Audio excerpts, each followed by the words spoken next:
It seems like every few months, the organization PETA likes to come out and attack a certain brand or product, and this has been going on for decades. But it seems like in recent years, they've been especially eager to go after video games. With this, many may ask the simple question: why?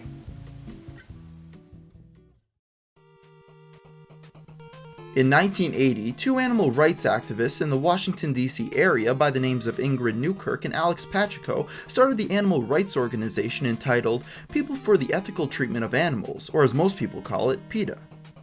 Since the 1980s, their main goal has been to continuously make the public aware of what they feel the rights of animals are, through publicizing their undercover investigations.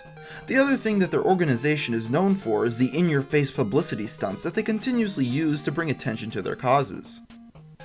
Because of PETA's constant presence, they have now risen to be the largest animal rights organization in the entire world with over 3 million supporters. While their ads have attacked many companies, products, and people in recent years, they have garnered quite a bit of press for their protests against many popular video games. To give an example, one of the earlier games they took offense to was Cooking Mama for the Nintendo DS, which has you preparing dishes through basic games. PETA was so outraged by the fact that not all these dishes were vegan and instead contained meat that they created a graphic parody game where you very violently slaughter and cook a turkey with an over-the-top amount of blood and gore.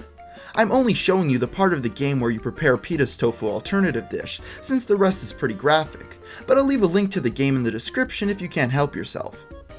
At the end of the parody, Cooking Mama becomes a vegan and then urges the original game's developers to create a vegan version for consoles.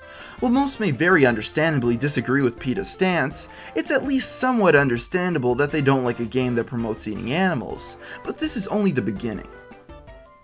In a response to Pokemon Black and White's release, PETA decided it was about time to take a stab at one of Nintendo's biggest franchises. To quote PETA exactly, they said, "The amount of time that Pokemon spend stuffed in Pokeballs is akin to how elephants are chained up in train carts, waiting to be let out to perform in circuses. But the difference between real life and this fictional world full of organized animal fighting is that Pokemon games paint rosy pictures of things that are actually horrible."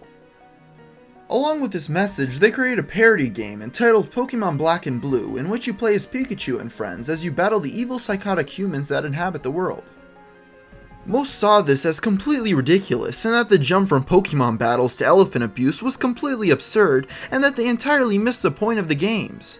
But there is one other PETA game that's considered even more outrageous. In 2011, Nintendo released the newest installment of the Mario franchise called Super Mario 3D Land for the 3DS. One of the main additions to this game was the long-dormant Tanuki suit that hadn't been seen since the NES days in Super Mario Bros. 3.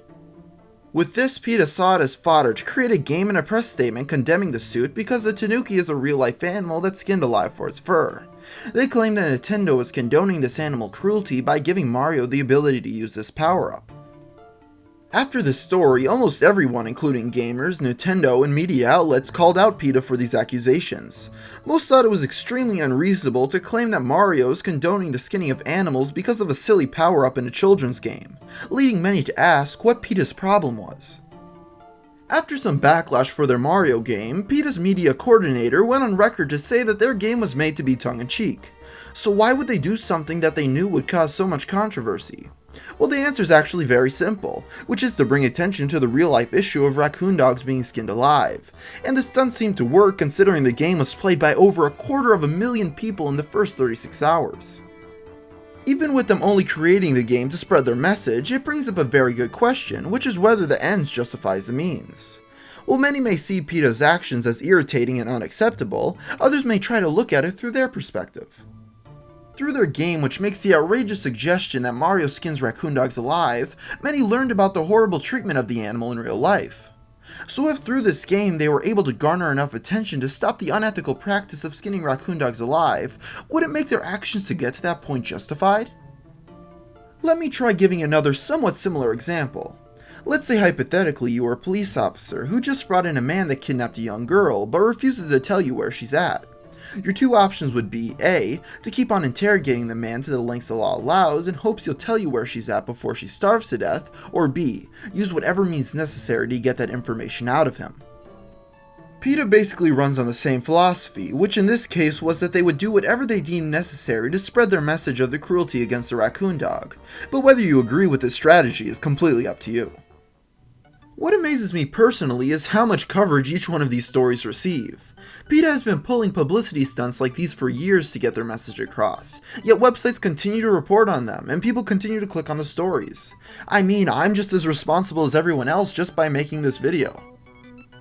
Whether you agree with it or not, PETA does what they can to get publicity for their causes, and if people respond to the attack of video games, they're going to continue to do so until that strategy doesn't work anymore.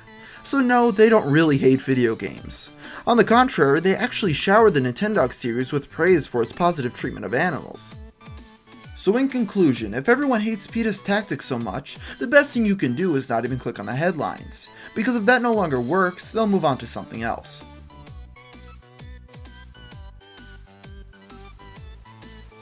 So those were just a few of my thoughts on PETA's publicity stunts, and if you have any of your own opinions, please feel free to leave a comment below. So until next time, thanks for watching.